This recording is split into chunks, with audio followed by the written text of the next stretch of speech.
Howdy, y'all. What's going on? Welcome back to the show. America is not Europe. America's not Europe. Last time I checked, no, I don't think America is Europe. I don't think Europe is America. I don't think Europe is Europe all the time. Wait, what? No, one thing about these videos, when we cover a lot of U.S. versus Europe topics, they can be pretty fun. They can be, interesting, fascinating, and also remember that Europe is a blanket statement. Just like I always say, America is a blanket statement because, there's so much diversity and differences within the U.S. It's like crazy. Literally state to state, it's so different. But the exact same thing, let's not forget, can be said about Europe. I already know that in my head, but sometimes it doesn't come across through video sometimes. So yes, remember, Europe, a lot of diversity too. We're talking about lots and lots. Cultures, people, cost of living, vibes, scenery, everything. Just happens to be a continent that has a lot of stuff going on. Who knew? So anyway, this is from a channel called Hoog. This has been recommended to me for a long time. I do apologize for taking forever to get to this one since last year. So by a lot of different people, I do appreciate the great suggestions as always. This will be linked down below so you can watch the whole thing uninterrupted and definitely browse their channel. Let's go. Born and grew up in Denmark. And these are countries where the government spends taxes and spends approximately twice the level of the United States. Mm-hmm. And while I am very sympathetic to many of your spending proposals, especially on the things you mentioned on early childhood and single payer and the like, I also know that these are countries that heavily tax everybody. Not just the rich people, middle classes, they have consumption taxes on everything of 20%. So while I'm very sympathetic to what you say, my sense is still that you would like to spend as a Scandinavian, but not tax as one. Is that correct? We have, the answer is, you raised some very good points. Comparing the US with Europe and countries in Europe would be naive, oversimplistic, and offend a bunch of people. Land masses are complex. Yeah. But I'm going to go ahead and compare them anyways, because some of the comparisons between Europe and the US remain way too superficial. Read my lips. No new taxes. It's not uncommon. No new taxes. Yeah, that sounds just about like every U.S. politician, for sure. They always want to be the good guy. They're not going to tax you, right? I don't know. Taxes keep going up, that's for sure. And to obsess over There's the usual definitely suspects taxes here. for why the US is less equal than Europe and also has less good quality, affordable social programs. The analysis is simple. The US has more billionaires and taxes them less. Right. Europe has less billionaires but taxes them more. And it really is simple. It may be totally screwed up and weird and crazy, but let's just keep it simple. I know the healthcare thing is probably going to come up. I know everyone brings up the healthcare thing. The crazy part is the United States does have universal healthcare. It's just that most people don't qualify for it. That's simple as that. And private healthcare is very expensive.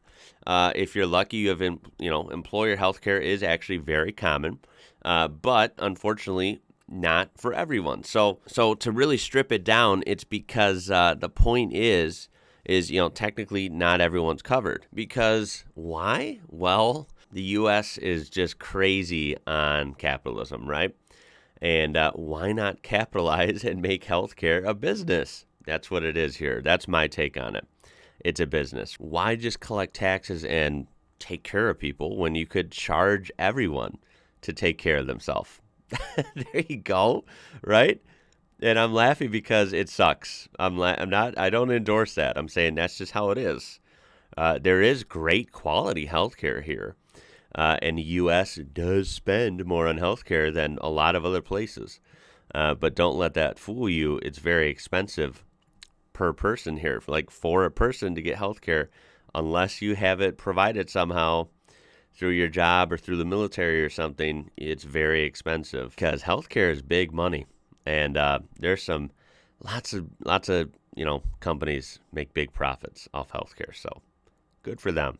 Tax base to fund popular social programs and also lessen inequality, just raise the taxes on the rich like the Europeans do. Now, although the tax rates for rich people that's explain some part of the difference, it doesn't explain enough. Europeans can afford good social programs because a lot of Europeans pay a lot for them, mainly through indirect taxes. And Europeans are also more equal before taxes even factored in because a lot of the social programs they pay more for also reduce pre-tax inequality. But the US has, so far, been unable to adopt the same. Why? Well, in part because taxing the wealthiest of society is easier to advertise and justify than taxing everybody a lot more. In Europe, most people don't really need to be convinced about paying for their welfare states because it works sufficiently for most of them. But in the US, there's an intimate struggle with deciding whether pre-distribution will be a state, local, or federal solution. Yeah. Part of the reason is that in the US, the federal government gets the most media attention, while state and local governments can avoid scrutiny. Yeah, that is the weird thing about at least the U.S. This is my only perspective, of course. I can't speak for how it works day to day and all these different levels, in various places within Europe. But obviously here, you have this kind of a mess going on between all these different things funded by, federal, and then you have a local level within your city or your county. Then you have your state, right?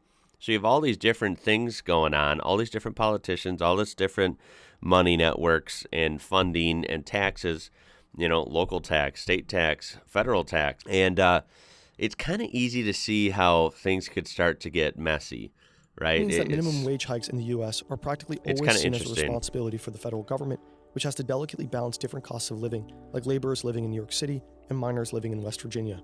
Right. In Europe, though, yeah, and then I always see in my comments people bring up, well, federal minimum wage in the U.S. is so low, blah, blah, blah. That doesn't mean anything. Like, minimum wage is literally different in every state. Some states, it's extremely high. We're talking $15, $16 an hour. Of course, it also sucks because typically those states tend to have a high cost of living. You see, so it ends up kind of diminishing that number. But some states have a minimum wage of $7, some are $10, some are $16, you know what I'm saying? So I guess it's easy, like he said, to put backlash on the federal things, but it really doesn't come down to that here. That's the thing. It comes down to more local and state levels anyway. a country like France or Denmark can opt for different geographically sensitive policy while also being held more directly into account because the assignment of responsibility is clearer to its citizens. There's this definition of a wicked problem, which is circulating around in the literature, which suggests... That's actually pretty cool. It's more straightforward approach with this. Like I said, where things get too blurred here. There's so many different avenues that funds and numbers and taxes and all these things come from. It's like it just becomes a blurred mess. Is clearer to its citizens. There's this definition of a wicked problem, which is circulating around in the literature, which suggests that a wicked problem is wicked if it has so many dimensions to it that you can't go at one angle to the problem and try to fix it. And I think school finance is like that.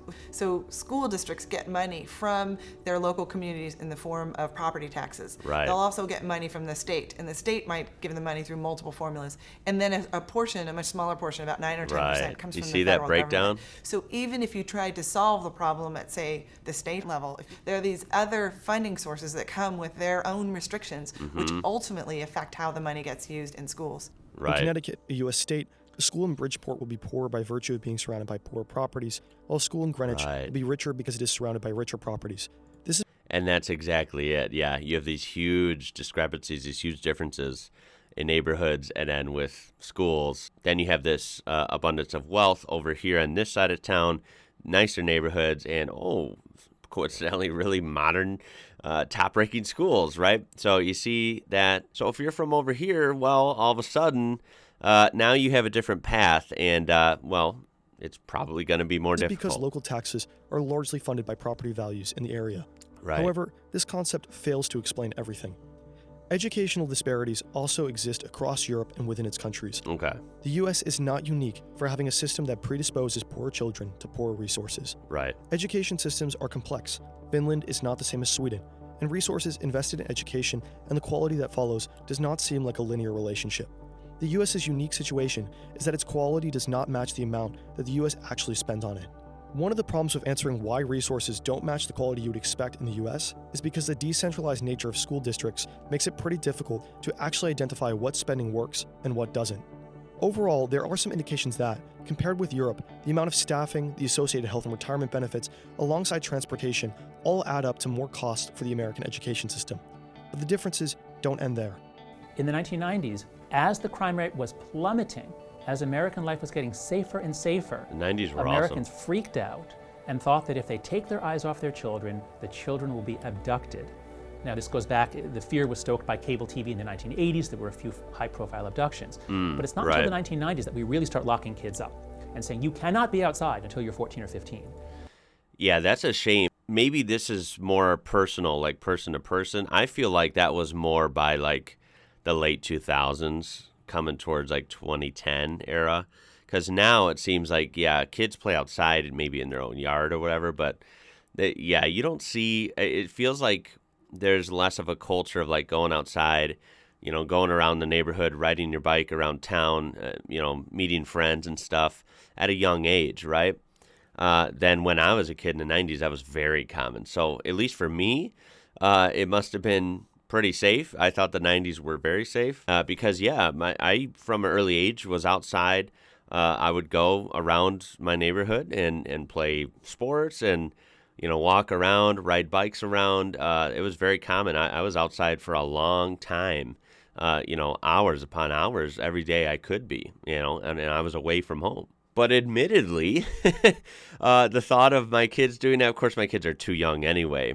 We're talking like, you know, 3 and 4 year olds. You know, the thought of my kids doing that if they were older right now would scare me a little bit, right?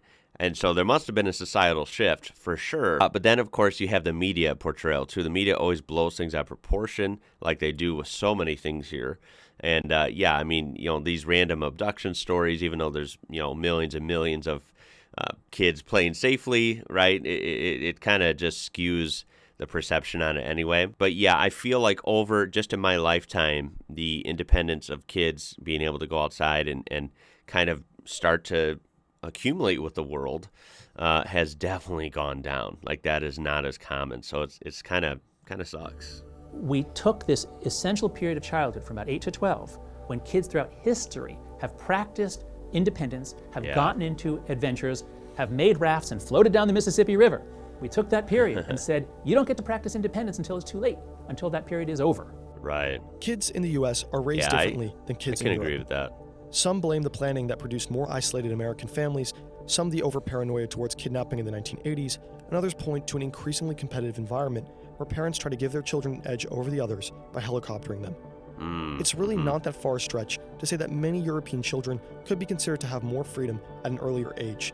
American children are less likely to be able to walk to school alone compared with European children, which you can of course connect to overall crime rates, and authoritative school policy is still much more accepted across the US than it is in Europe.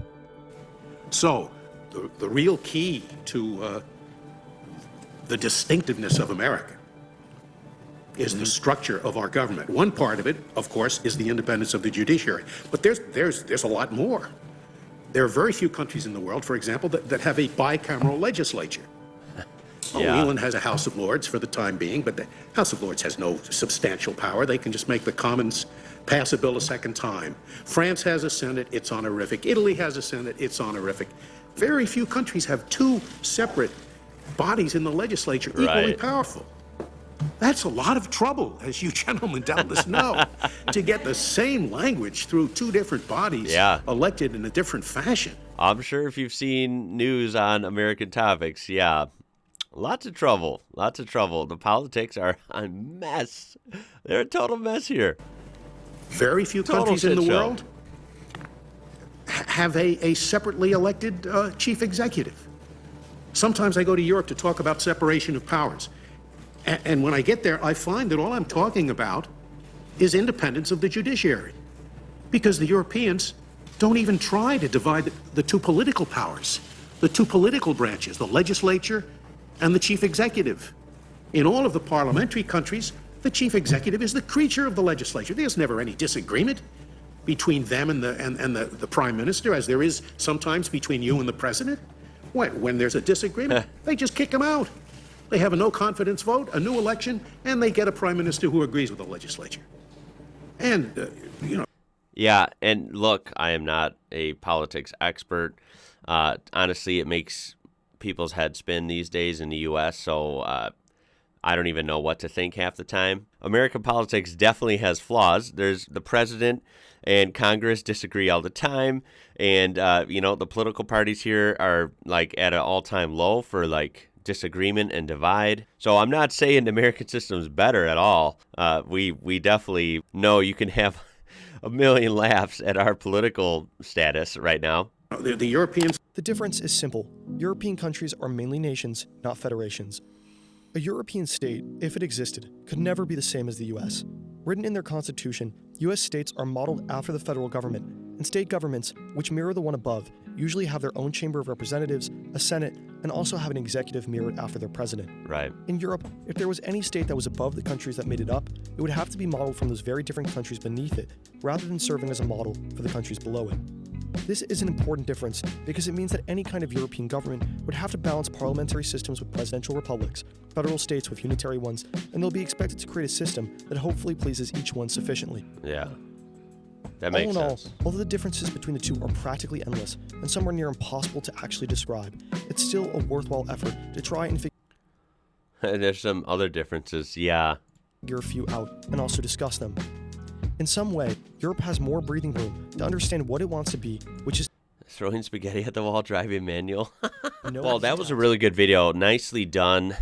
Make sure, like I said, check out that link down there from Hoog. Very interesting that was. Now, of course, with these videos, there's not much I could say in conclusion. Yes, America is not Europe.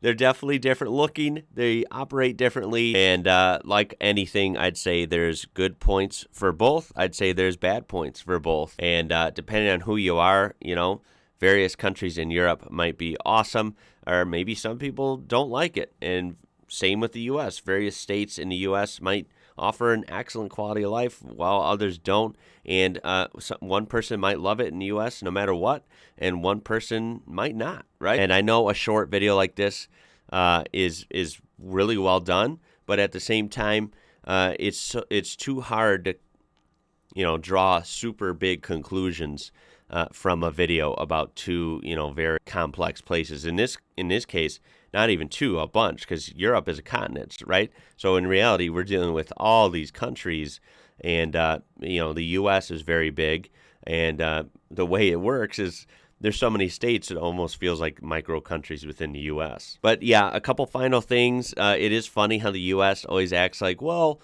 we don't tax as much as most of Europe, you know? No, we definitely tax here. And trust me, if you were with me at my tax appointment a month or two ago, well, let me tell you, I paid a lot in taxes. The way I've seen it is the more money I've made in my life compared to when I was a teenager, the more I've paid in taxes. So I don't know. Somehow, you know, these billionaires and millionaires, they pay less taxes than me. So I don't know what to tell you. There's definitely taxes here in the U.S. Let's not kid around. I know a lot of cost of living stuff is cheaper, like, you know, owning a car, gasoline, or fuel prices are much cheaper here. I guess like certain things, like certain taxes may be cheaper. But then again, I've learned other things are more expensive, like groceries typically are more expensive here, like healthcare being the obvious one. It's very expensive here. So like everything adds up. So the cost of living I wouldn't say it's not cheap in the U.S. And, you know, you could argue, well, it's not in Europe either. Well, I know that, you know, most of Europe has more taxes, but I feel like at least, it's hard to say because I haven't lived in both, but I feel like from what I've learned, the taxes actually get put to better use, right? Anywho, I hope you enjoyed that. Throw a like on there if you did, and subscribe to be part of this amazing community here. Keep up your great suggestions. I cannot wait to hear your guys' insight in the comments down below. My name is Ian. You're watching IWrocker, and until next time, y'all, we'll catch you later.